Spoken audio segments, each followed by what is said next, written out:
मैं डॉक्टर के L Meena, associate professor literature Hindi, Rajesh Pilot राजकीय स्नातकोत्तर महाविद्यालय लालसोट, जिला दौसा। सबसे पहले तो प्रिय विद्यार्थियों, इस ई कंटेंट लेक्चर्स में आप सभी का हार्दिक अभिनंदन, हार्दिक स्वागत। और आज प्रिय विद्यार्थियों जो टॉपिक है बीए पार्ट सेकंड द्वितीय प्रश्न पत्र लिटरेचर हिंदी, महान एकांकीकार महान रचनाकार डॉक्टर राम कुमार वर्मा द्वारा रचित एकांकी उत्सर्ग का व्याख्या भाग। प्रिय विद्यार्थियों, महान एकांकीकार जो डॉक्टर राम कुमार वर्मा ने एकांकी में आत्मा की अमरता या जीवन का एक ऐसा शाश्वत संदेश दिया है जिससे व्यक्ति को कभी डरना नहीं चाहिए। और कहते हैं कि जीवन का अंतिम सत्य वो है मृत्यु। मौत से कभी डरना नहीं चाहिए। यदि जो व्यक्ति मौत से डर गया तो मैं समझता हूँ कि वो हर काम में झिझकता नजर आएगा। एक दमखम के साथ, एक अदम्य साहस के साथ इंसान को क्या कि आगे बढ़ते रहना चाहिए। और वही क्या कि बुलंदियों के शिखर पर, वही उस शिखर पर क्या कि पहुंचता है। वर्तमान काल में वैज्ञानिकों द्वारा जितने भी अनुसंधान किए जा रहे हैं और आविष्कारों के द्वारा प्रकृति पर नियंत्रण रखने का प्रयास भी किया जा रहा है कि हर वैज्ञानिक सोचता है कि प्रकृति में जो कुछ नया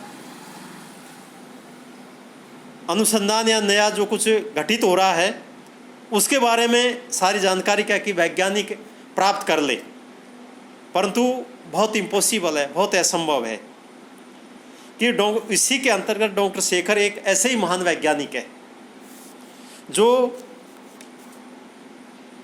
ऐसे यंत्र का आविष्कार करता है जिससे मृत आत्माओं को सशरीर बुलाकर उनसे वार्तालाप किया जा सकता है। कितनी अद्भुत और कितनी अचरज भरी बातें हैं कि मृत आत्मा उनको बुलाकर क्या की बात की जा सकती है। और वह जो महत्वपूर्ण पात्र छाया है, वह छाया की मृत आत्मा को बुलाता है, परंतु इससे उसकी मृतात्मा को स्वर्ग से आने जाने का अनावश्यक कष्ट उठाना पड़ता है। ऐसे आविष्कार से जीवन और मृत्यु का जो अंतर है वो कम होने से सृष्टि में असंतुलन आ सकता है। अब ऐसा नहीं कि आपके पास कोई शक्ति है, कोई वैज्ञानिक यंत्र है तो उसका अनायासी क्या कि एक तरह से मिसयूज करो, आप अनायासी क्या कि उसका दुरुपयोग करो ना। मैं आपको एक एग्जाम्पल दूँ, एक उदाहरण दूँ। प्राचीन काल में जब कोई भी ऋषि मुनि त्यागी तपस्या करता था तो वो तपस्या के बल पर क्या कि एक तरह से क्या कि किसी इष्ट शक्ति को बुलाता था और उससे क्या कि शक्ति प्राप्त कर लेता था। परंतु इष्ट शक्ति क्या कि उसको सावधान या संदेश दे दी थी कि यह शक्ति का दुरुपयोग ना किया जाए और परमार्थ या जनित या लोक हित के लिए क्या कि इसका उपयोग किया जाए, तो वह शक्ति क्या कि ताकतवर एक मजबूत बन जाती है। परंतु कोई भी देख लीजिए आप, प्राचीन काल से लेकर आज तक का इतिहास उठा के देख लीजिए, जिसके पास शक्ति मिली है उस शक्ति का जनित या लोकहित या परमार्थ के रूप में क्या कि कम उपयोग हुआ, उसका दुरुपयोग कहीं ज़्यादा हुआ है। वही बात यह डॉक्टर शेखर के माध्यम से क्या कि डॉक्टर राम कुमार वर्मा ने इस एकांकी में क्या कि उठाया है और कहा है कि किसी चीज़ का दुरुपयोग नहीं होना चाहिए। यदि दुरुपयोग होगा तो फिर बड़ी विचित्र स्थिति हो जाएगी। ऐसे कि इस एकांकी में ये व्यंजित किया गया है कि वैज्ञानिक आविष्कारों का सदा सदुपयोग करे और जो भी मानव हित के लिए, परमार्थ के लिए, वही क्या कि अच्छी रचना मानी जाती है, वही अच्छे वैज्ञानिक यंत्र माने जाते हैं, वही अच्छे वैज्ञानिक अनुसंधान माने जाते हैं। परंतु उसका यदि दुरुपयोग कर दिया तो प्रिय विद्यार्थियों खुद के लिए तो घातक है, समाज के, देश के लिए, हर किसी के लिए घातक है। उससे हमको जो कुछ फ़ायदा मिलना चाहिए वो फ़ायदा नहीं मिल पाएगा। और उसका क्या कि बिल्कुल समय समय पर हमको क्या कि जैसे एक बिजली हमको वार्निंग देती है ना कि इसका दुरुपयोग मत कीजिए, इसका बिल्कुल सावधान रहे, ऐसे क्या कि वैज्ञानिक अनुसंधानों से क्या कि सावधान रहना चाहिए। और इसका जो भी अनुसंधान किए हैं उसका दुरुपयोग नहीं होना चाहिए, बिल्कुल सावधानीपूर्वक इसका उपयोग किया जाना चाहिए, तो ये फायदेमंद है मानव जाति के लिए। और यदि इसका क्या कि दुरुपयोग किया क्या कि अपने मतलब या स्वार्थ के लिए तो न घर के रहोगे, न घाट के रहोगे, न जीवन में माया मिली, न राम मिला। तो प्रिय विद्यार्थियों, इतना ही नहीं, डॉक्टर राम कुमार वर्मा ने बहुत अच्छी मतलब इस एकांकी का जो नामकरण है वो संक्षिप्त, कौतूहलजनक, रोचक, प्रभावपूर्ण एवं हार्दिक भावना का व्यंजक है। और एकांकी के जो मूल संवेदना है, आविष्कारों के द्वारा जीवन की शाश्वतता का संदेश देना और नारीत्व का सम्मान करना है। कितनी अच्छी बात है। ऐसा नहीं कि समाज में क्या कि नारी जाति का अपमान होना चाहिए, ना, नारी जाति का तिरस्कार नहीं होना चाहिए, नारी जाति का अपमान नहीं होना चाहिए, और नारी जाति का मान सम्मान होना चाहिए, क्योंकि वो भी क्या कि एक शक्ति है, वो भी एक देवी है। उसका जितना सम्मान होगा, जितना क्या कि एक तरह से एक समाज आगे बढ़ेगा, समाज क्या कि बुलंदियों के शिखर पर पहुँचेगा। तो आइए प्रिय विद्यार्थियों, ज़्यादा समय नहीं लेकर आज जो व्याख्या भाग है उस सर का व्याख्या भाग मैं पढ़ता हूँ, और फिर इसका प्रसंग, फिर उसकी व्याख्या, और फिर उसका विशेष। जैसा कि कई दिनों से हम पढ़ा रहे हैं कि व्याख्या किस तरह से की जाए और अच्छे अंक एग्जाम में कैसे लाया जाए, उसी हिसाब से क्या कि ये व्याख्या मैंने आपके लिए प्रस्तुत की है। तो मैं व्याख्या पढ़ाता हूँ। तुमने संसार में आग लगा दी है डॉक्टर, तुमने कभी स्त्री के हृदय की था नहीं ली कि वह प्रेम करते समय समुद्र से अधिक गहरी और गंभीर हो जाती है,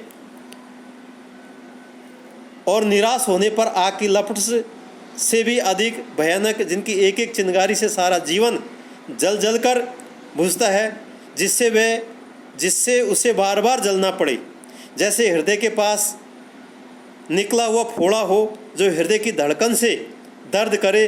फिर भी मैं मौन रही, हंसती रही, लेकिन तुमने ये न समझा कि छाया इसलिए बढ़ रही है क्योंकि उसके जीवन का सूर्य ढल रहा है। इसका प्रसंग देखिए। प्रस्तुत अवतरण डॉक्टर राम कुमार वर्मा द्वारा रचित एकांकी उत्सर्ग से अवतरित है। डॉक्टर शेखर अपने द्वारा निर्मित यंत्र एपराट्स के माध्यम से अपनी मृत प्रेमिका छाया की आत्मा को अपने पास बुलाता है और उसके द्वारा की जा रही प्रतिहिंसा का कारण पूछता है। छाया की आत्मा ने डॉक्टर शेखर द्वारा उसके प्रेम को ठुकरा कर उसके जीवन को जिस प्रकार समाप्त किया, उसके बारे में इस अवतरण में बतलाया गया है। व्याख्या। छाया की आत्मा डॉक्टर शेखर से कहती है कि तुमने मेरे प्रेम में जीवन रूपी संसार में मुझे ठुकरा कर मानो आग लगा दी है। अर्थात छाया डॉक्टर शेखर से कहती है कि मुझे पहले जीवन में आपने अपना लिया, और अपनाने के बाद या एक ऊपरी दृष्टि से मुझे अपना लिया है, और जब प्रेम की बारी आई तो आपने मुझे क्या कि ऐसे ठुकरा दिया है जो पूरी तरह से क्या कि आग लगा दी हो। वस्तुतः तुमने स्त्री के हृदय की ठीक से पहचान नहीं की। स्त्री जब किसी से प्रेम करती है तो उसका हृदय समुद्र से भी अधिक गंभीर और गहन हो जाता है। अर्थात छाया डॉक्टर शेखर से ये कहना चाहती है कि डॉक्टर शेखर कभी स्त्री के दुख को, दर्द को, पीड़ा को, मुसीबत को नहीं समझा, उसके विचारों को कभी आपने समझा नहीं, उसके दुख दर्द को नहीं समझा। जब क्या कि एक तरह से वो प्रेम करती है तो सागर कितना विशाल होता है। कहते हैं कि जब वो प्रेम करती है तो सागर समुद्र से भी क्या क्या अधिक गहरी और एक गहन हो जाती है। परंतु जब वह अपने प्रेमी के लिए अपना सर्वस्व समर्पित कर देती है, किंतु वही स्त्री जब अपने प्रेम से तिरस्कार होकर निराश हो जाती है तो उसके हृदय में ज्वालामुखी फूट पड़ता है और वह उस भीषण अग्नि की लपटों से अधिक भयानक हो जाती है, जिसकी एक चिंगारी मात्र से संपूर्ण जीवन जलकर नष्ट हो जाता है।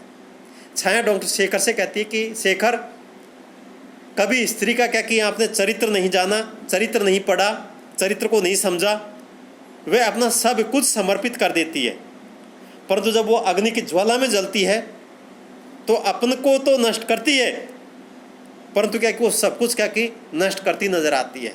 अर्थात सब कुछ स्वाहा होता नजर आता है।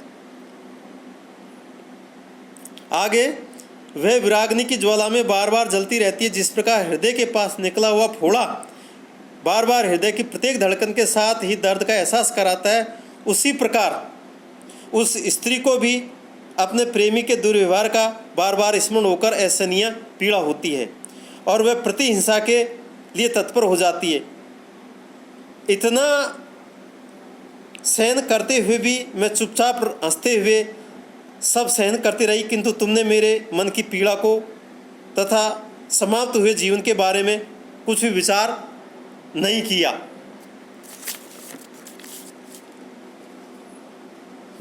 अब प्रिय विद्यार्थियों, विशेष छाया ने अपने हृदय की पीड़ा का यहाँ यथार्थ चित्रण किया है, साथ ही उसने स्त्री के हृदय का भी सुंदर विवेचन किया है।